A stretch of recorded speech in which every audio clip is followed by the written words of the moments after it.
Good afternoon, ladies and gentlemen. Welcome to NCI Technologies training. And today's subject is going to be remote working, a blueprint for the future. First of all, I'd like to start off by introducing myself. My name's James Scott, and as I've said, I work for NCI Technologies and we're based in Cornwall. My contact details are all on the screen. Don't worry about writing them down. If you don't get a chance at this point, please leave a little message in the Q&A section to the right hand side of your screen, and I will drop you a quick email after our session today. Joining me today, I have the able assistance of Joanna Williams, who will be picking up on the questions and answers pod and answering any questions that you care to throw at us. This session is designed to be interactive, so if you come up with any questions that you want answering, please do feel free to enter them into the live Q&A, and either Joanna or myself will give you an answer. We'll pick out the best questions that come up, or the most frequent questions that come up, and we will answer those live at the end of the session.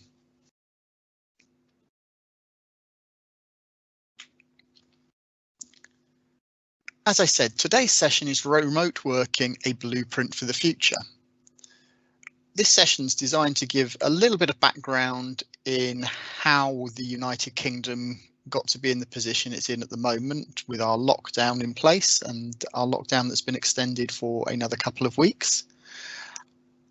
I do know that there are some delegates joining us today from other countries, namely the US. I'd like to extend them a very warm welcome and tell them what to look forward to in the coming months, as we're a little bit ahead of the US curve at the moment. We'll be looking at the decisions that have been made by others, and this will help us to develop the blueprint for the future and how we can have a successful working from home or remote working policy. Before we begin, what I like to ask people to do is to, on a bit of paper or just in their brain, scribble down a number between 1 and 10 about how much you know about working from home. This number is not to be shared with anybody or anything like that.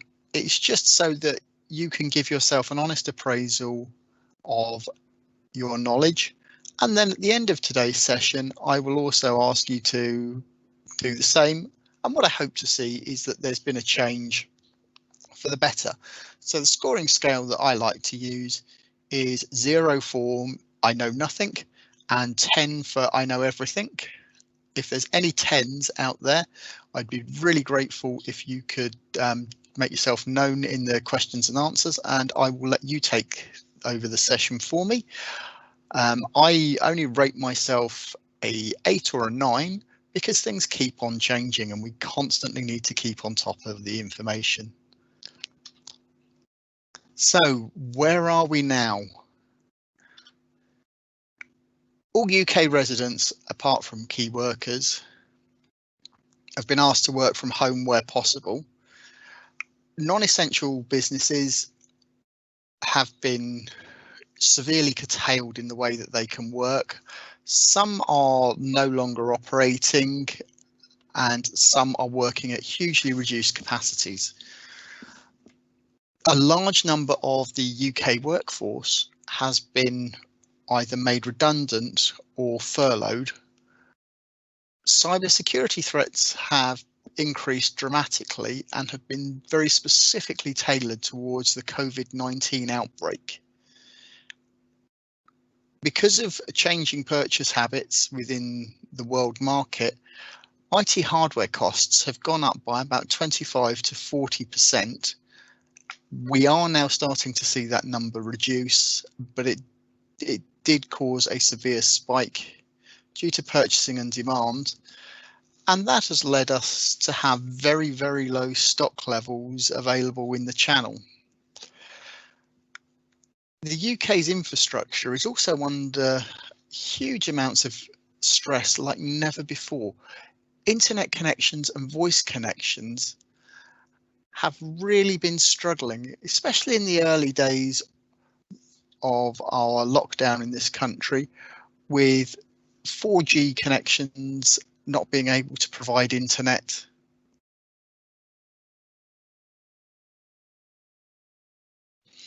So how did we get here? I'm not going to focus too much on what happened, but we got here through a series of very interesting events. The first one was a pandemic that could not have been reasonably predicted to have happened, so there would have been no way to say on this day this is going to happen. That's not to say that we couldn't have planned and had a business continuity plan in place.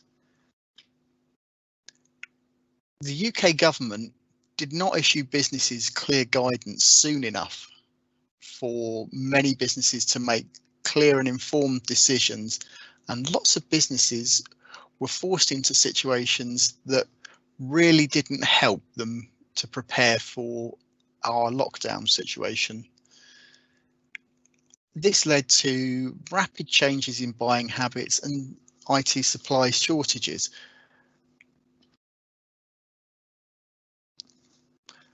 Whilst we can focus on the many bad things that have happened recently, and my sincere condolences go out to anybody that's got any member of their family that's suffering currently with COVID-19. But what I'd like to focus on is what good has come from this event. How can we turn this to our business's advantage? The first good thing that's come out of this is that businesses in the UK, but also worldwide, have proved how resilient they can be. Our employees have gone above and beyond to help our customers. This has led to reinforced relationships with customers, and also it's opened new opportunities and markets to some businesses. It's also provided us with an unprecedented opportunity to modernise our working practices for the 21st century.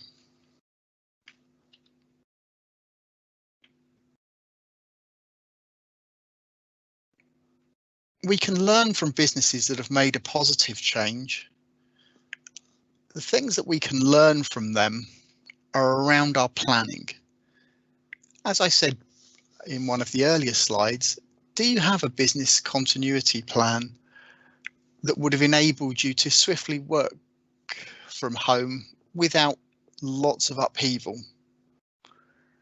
If you had that plan, did your trusted partners have that plan? So your IT service provider, your outsourced accountancy, your HR people? And has that plan ever been tested? The other thing that we've learned quite a lot from recently is small businesses that listened to their workforce and picked up very quickly on the changing environment tended to come out of this situation a lot better and a lot quicker. For anybody interested in learning more about business continuity planning, I will be running a session on this next month, and I will ask Joanna to send out to everybody that's here today a link to the next session so that you can expand on that. The question that we get asked time and time again following the COVID-19 outbreak is, should everybody work from home? It's not a simple answer. Everybody should work from home as much as they can at the moment. That doesn't mean that it's either desirable or possible in the longer term for everybody to be a home worker or a remote worker. Some jobs just don't allow for it. However, there are parts of many jobs that can lend themselves to working from home. So it might be that our workforce starts to become split between the office and remote working. And the other thing that we need to bear in mind with any home working or remote working policy is it's not for every type of personality. Some people just do not like it. What will the COVID-19 outbreak change? It's going to change a lot of things for us. The first thing that's going to change is our workforce. More staff are going to ask for flexible working, and more staff are going to be asking to work from home.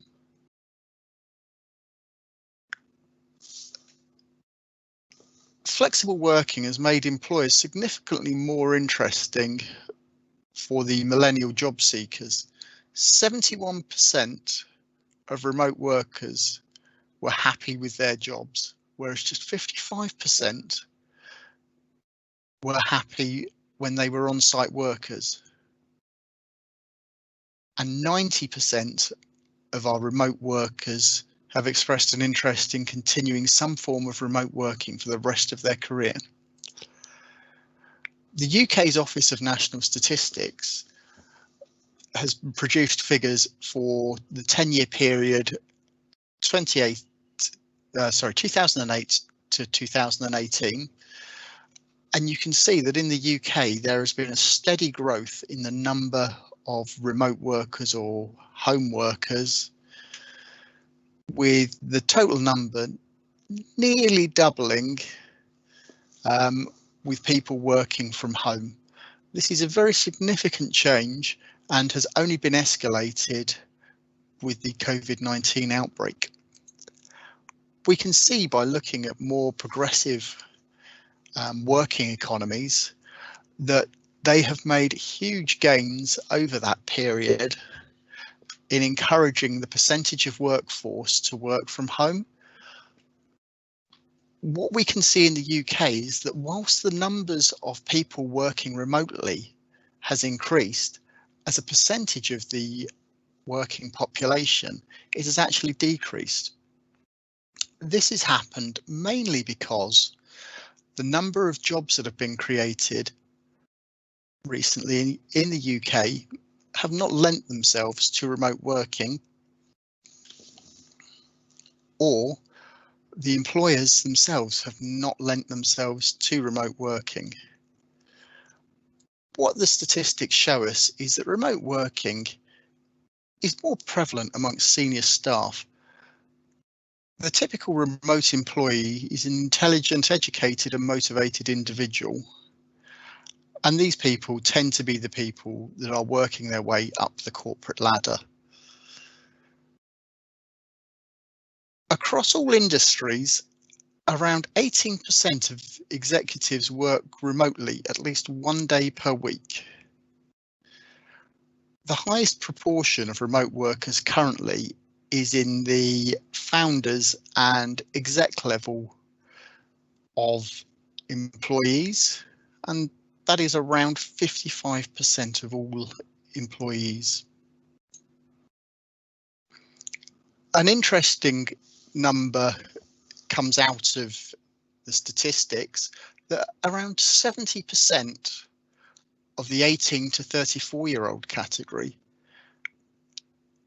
are remote workers, whereas only 51% of the 45 to 60-year-old category.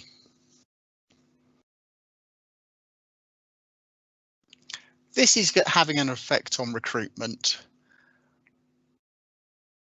By adopting a remote worker policy, we're going to expand the talent pool that we can recruit from, and we're going to get the best person for the job, not the best person who lives nearest our office. Employees in their 20s and 30s value meaningful experience more than possessions, and they want to be able to pay attention to the important aspects of their lives.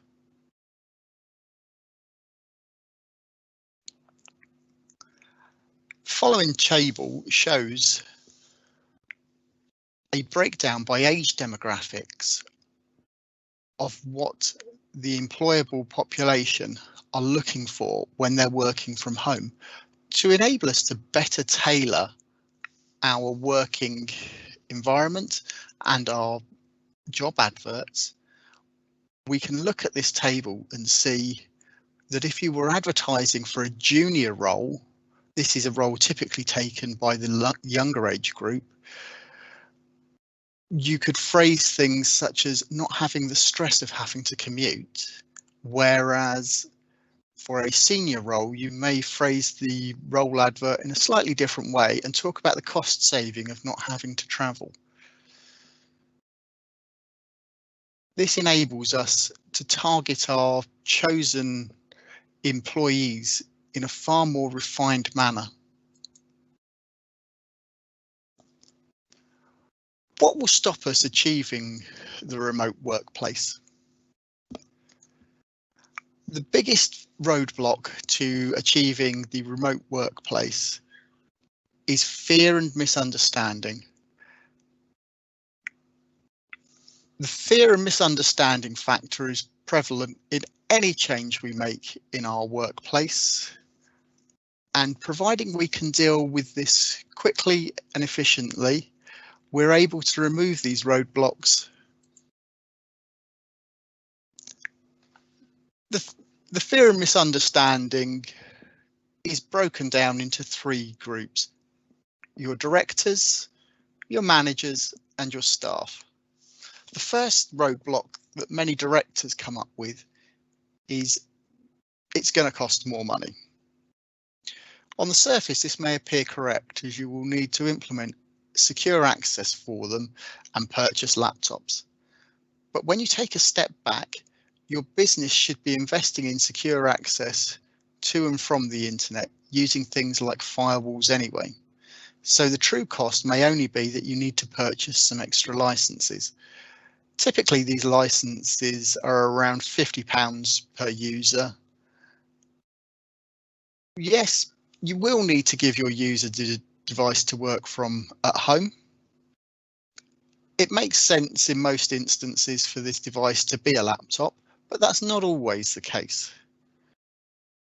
Any employee within your organisation would need to be provided with a computer anyway when they start working, so that cost has already been built in to your total employability cost. If you're looking at existing users and making them remote, it may be that you're able to repurpose a device that you already have within the organisation and give that user a laptop. Or it may be that the user is able to take home their existing desktop computer and use that to work remotely. We can also now start to have the conversation about cost savings for directors.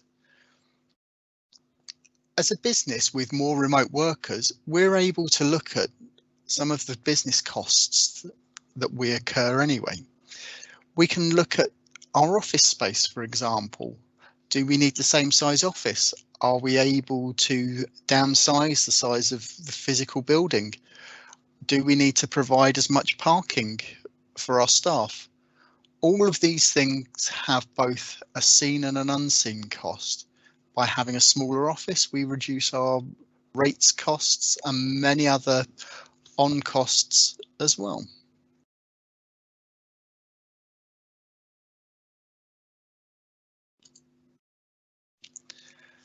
How do you know that you're getting the best from your staff?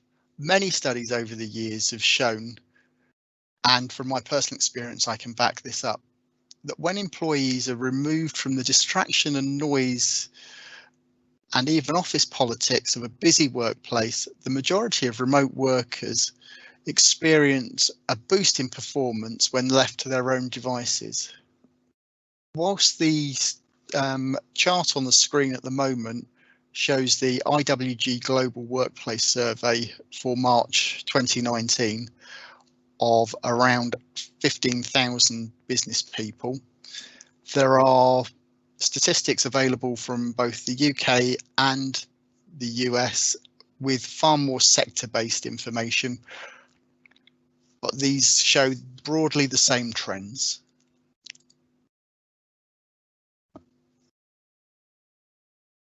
Managers often come up with, I don't trust my team to work at home, I don't trust them to be out of my sight, I need to have everyone in the office. Managing a team is hard work. If you've been doing it for a long time, it's hard to change the way that you manage. Many managers and supervisors often find the transition from working in an office to working remotely difficult. They can feel like they're losing control over their team. We need to provide support and training in how to manage in this new working environment. Here at NCI, I am able to offer training and mentoring for managers that are making this transition. Again, if anybody would like to reach out to me about this, please do just leave a note in the Q&A section and I will be delighted to come back to you. We can provide some tools and some tips for managers, and these are the 5 or 6 that I've come up with based on many years of managing staff remotely and also being a remote worker. The staff that I've managed have both been working from their own homes and from customer sites. Whenever possible as a manager, you should set aside time for a one-on-one, face-to-face meeting via video call. Even better, if you're a manager that is mobile, you can drop in and see your team members every now and again. Phone calls, emails, quick Teams messages, texts, they only go so far. Your team needs to see you and know that you have dedicated time for them. You need to see them as well. The good news is that services like Microsoft Teams or Google Hangouts make this an easy task, and as a bonus, many organisations already have this in place and are already paying for it through services such as Office 365.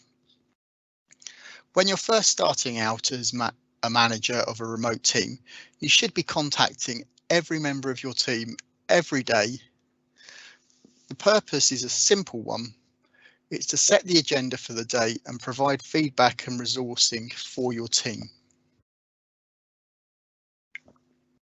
It cannot be stressed enough that you need to communicate with your team throughout the day, and it needs to be in a way that your team and the individuals in your team feel most comfortable. For example, for myself, all I need is a quick Teams message from my line managers every day, just going, "Are you okay?" Some people need an email, some people prefer texts.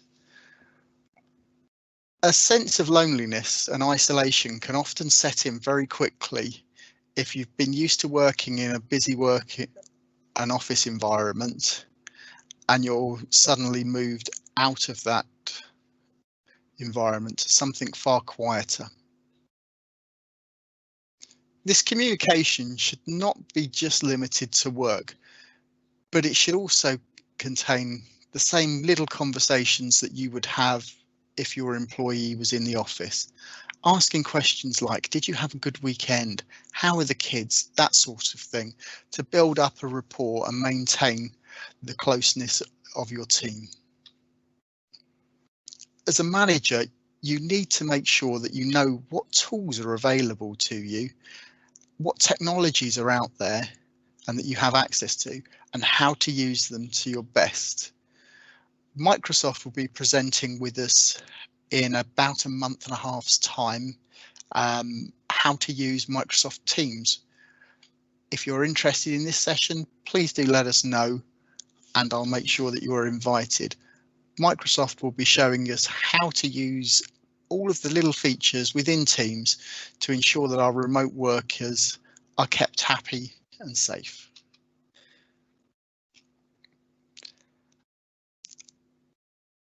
With our remote teams, just like teams in the office, we need to make sure that we are setting and managing expectations constantly.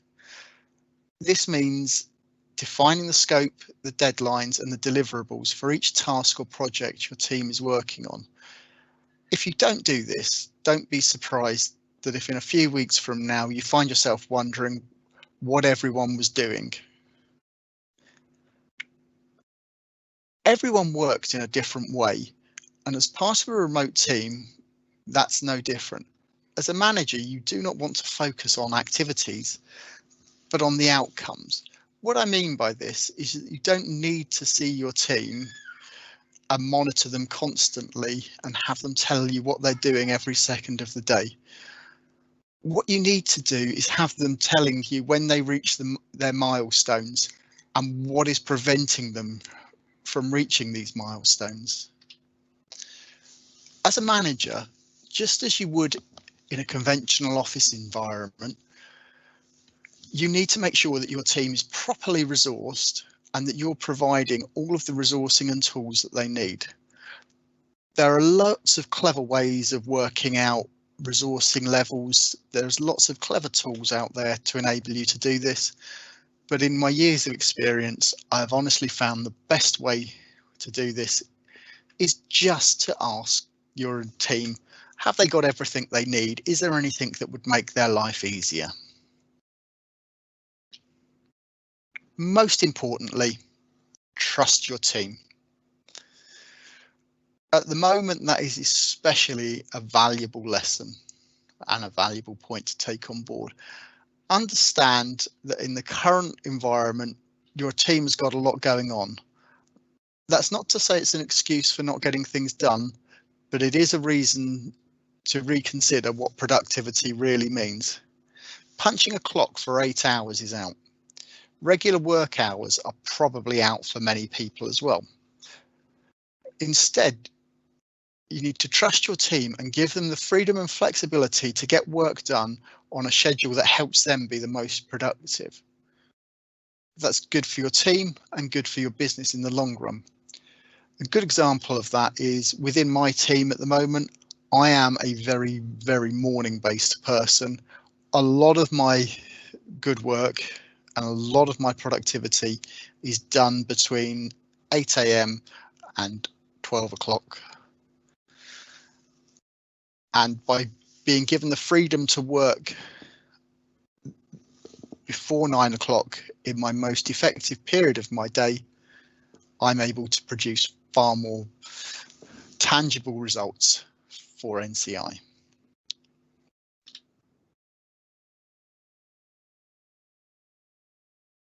Staff also have many fears about working from home, whether they are the people that are working from home or whether they are part of the team that are not able to work from home.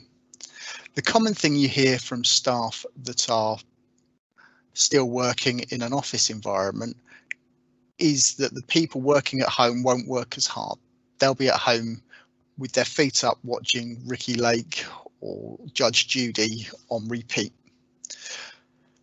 Staff working from home often feel that they're not part of the greater team of the company. And to combat this, we need to put in place a work from home culture.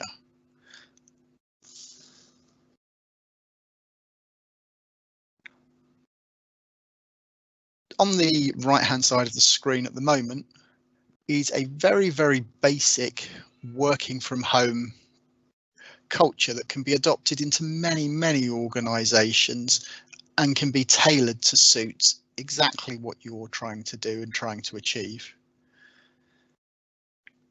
The first thing that needs to be made clear within any organisation is the value of the remote workers. They are just as valuable as those working on site. This may mean that we need to refine or redefine our company values as a whole. We need to make a better communications culture within our business. We need to communicate new team arrivals in front of everybody in the company, not just the team that they're working with. And the same for people that are leaving the business as remote workers. This should be done and everybody in the company should know about it. Many workplaces do encourage and have a very progressive and open environment for providing feedback. We just need to make sure that that continues on into the remote working world. We also need to make sure that as we're introducing new technologies, that we are keeping up our expectations on communication styles, and we need to be aware of the water cooler effect, especially for internal conversations where people can get sucked into many sort of divergent conversations.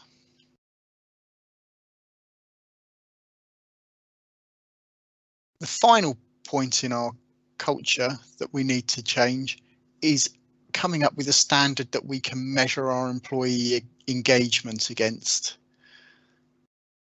In an office, it's easy to see who are the team players and what's going on. Remotely, this is a little bit more difficult, but if as a manager you're in touch with your team, then you're able to make this decision and differentiation yourself.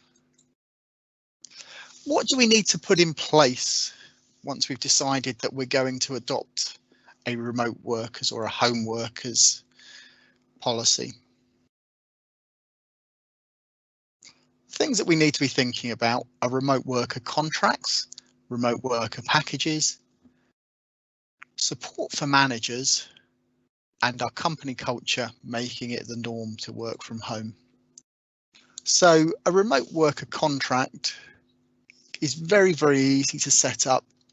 Just talk to either your HR team or your outsourced HR advisor, who will either be able to provide you with a remote workers contract or adjust your existing contracts to cover remote working and working from home.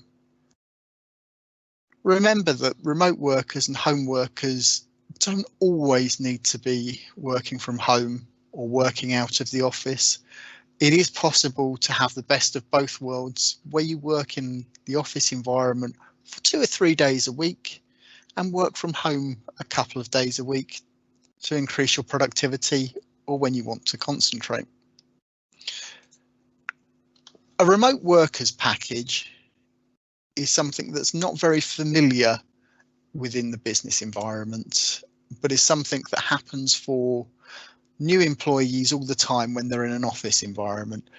You provide a package of tools and kit for every employee.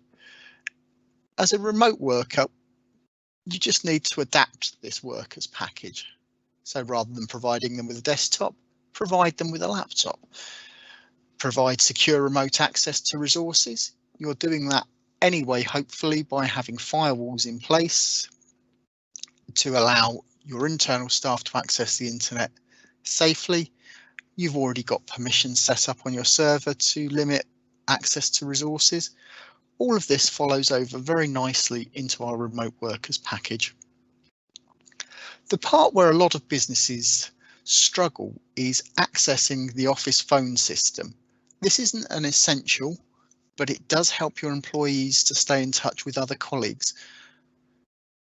For example, here at NCI, I'm able to access our office-based phone system from my laptop whilst I'm working from home. I'm able to phone and see the availability of any of our staff, but I can also place calls outbound using our office phone system so that they show as me coming from our main office. In our remote workers package, we need to look at other communication tools as well. As I've alluded to previously, you have tools like Microsoft Office 365 and Teams, or Google G Suite and Hangouts. We also need to make sure that our insurances are covering remote workers and home workers, and that our health and safety obligations are met. An example of a health and safety assessment for me working from home was that I had to fill out the UK government's health and safety executive display screen equipment assessment, and then provide our office manager with photos of my working environment to ensure that it was safe for me to work in. It doesn't have to be a big and onerous task, but it does need to be done.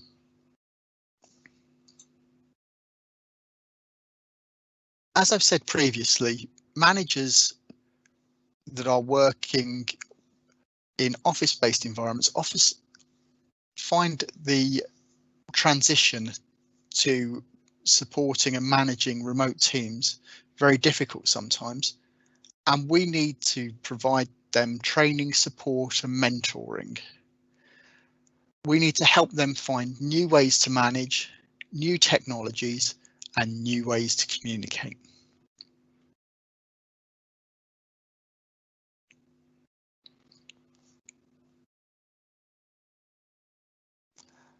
We also need to make working from home a normal part of everybody's workplace for it to be successful.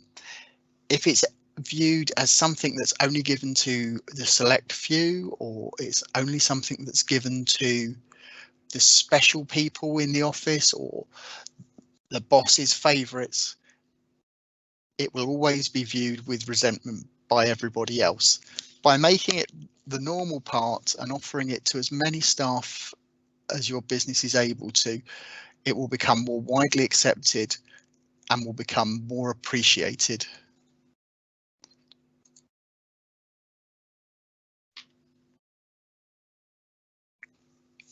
There's a number of technologies that are available to us to help support working from home. We have Microsoft Office 365, which a vast number of organisations have taken up during this period. Microsoft saw a surge in up to 150% of new sign-ups every day for their Office 365 products when the start of the COVID-19 outbreak happened. It was a similar figure for Google's G Suites. Both of these are classed as productivity tools and contain your basic Office applications as well as many collaborative features. In Microsoft Office 365, you've got collaborative tools such as Teams, and within G Suite, you've got collaborative working on documents. I'm not going to focus too much on these technologies because they are very business and industry specific. If you'd like to have a wider conversation with me about which one's the right choice for your business, please do get in touch and I'll be more than happy to help and guide you. Some of the other technologies that we need to be thinking about are our firewalls. As I said earlier, I hope that everybody here has got a firewall in place and is protecting their network and is protecting their employees. This may not be the case in every environment. If that's not, I very strongly urge everybody that doesn't have a decent firewall in place to reach out to myself or your trusted IT providers and get that resolved as soon as possible. Not only will it help with your remote working policies, it will also help lowering threats such as cyber attacks and data loss within your organization. The other technology that we need to think about is our phone system. As I've described the NCI phone system, it enables me to work remotely while still being connected to the rest of the team. There are many other technologies out there, and I am more than happy to go through these with each and every one of you. Before we go into our question and answer session, what I'd like to do now is ask everybody to just spend a moment or two thinking about where they are on their remote working journey, and have you learned more? Have you got more knowledge from today's session to enable you to start making informed choices and informed decisions? Whilst you're thinking about that, please do let me know if there's been an increase in the question and answer session. I really do like to receive everybody's feedback on this, and I really do strive to make these sessions as valuable as they can be. Finally, I'd like to say thank you for everybody taking the time to join us today for our session. NCI Technologies Training normally hosts these events as in-person events, but with the current situation going on, we're not able to offer these events. So what we'd like to do is to offer more training events remotely. What I'll do now is I'll take the time to go through your questions and answers and sort of pick out the key answers. This session has been recorded, so if you don't wish to stick around for the questions and answers, and I do appreciate that everybody's time is very valuable at the moment, they will be available for review later on this week. So thank you for everybody attending that's going to leave us shortly. Otherwise, we'll now go into the questions and answers session.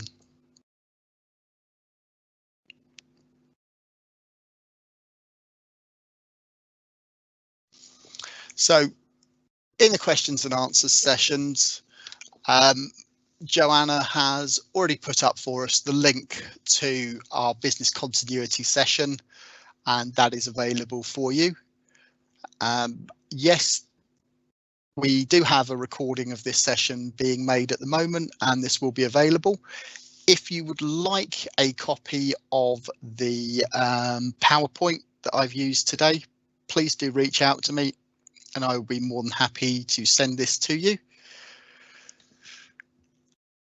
Other than that, we don't seem to have very many other comments coming in. So I will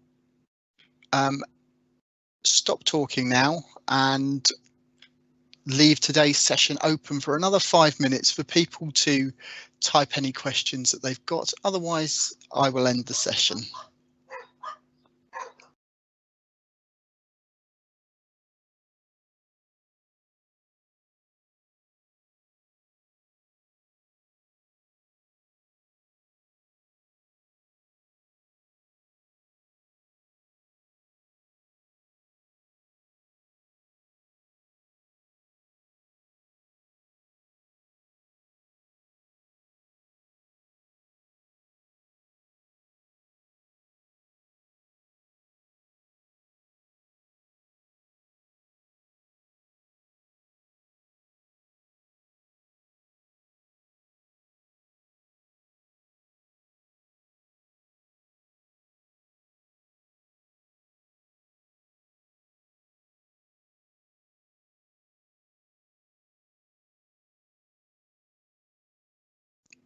Once again, I'd like to thank everybody for joining NCI Technologies and our training team in today's session. If anybody'd like to reach out to me after today's session, please do feel free to drop me an email at jscott@ncitechnologies. Sorry, my email address is jscott@ncitech.co.uk. Otherwise, that's it for today, and I will end today's session. Thank you very much for everybody joining.